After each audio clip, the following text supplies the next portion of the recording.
ঝঞ্ঝামুক্ত সহজ সরল জীবনে হঠাৎ করে কালবৈশাখীর ঝড় এসে সব কিছু তছনছ করে দিতে চাইলে সেই সংশয় ভরা জীবনে জীবনসাথীর সাথ হওয়া একান্ত কাম্য।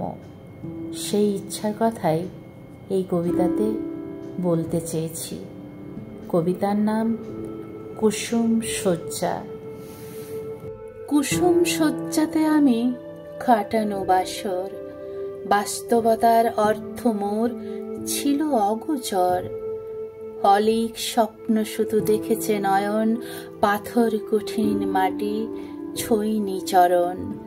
ঝঞ্ঝামুক্ত ছিল এই সরল জীবন, স্বপ্ন চয়নে ছিল ব্যস্ত মনন।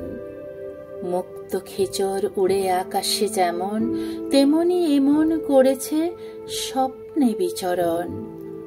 আজ সুদূর দিগন্ত হতে ওই শোনা যায় রুদ্রকাল বৈশাখের গম্ভীর বাণী।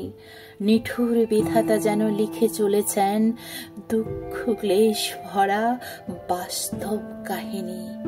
তাই সুখ স্বপ্ন ছেড়ে মন আদরে জড়াতে চায় সংসার সংশয়ে ভরা রাত। শুধু সেই সংসারে ওগো মোর সাথী, পাই যেন তব মধুর সবল হাত।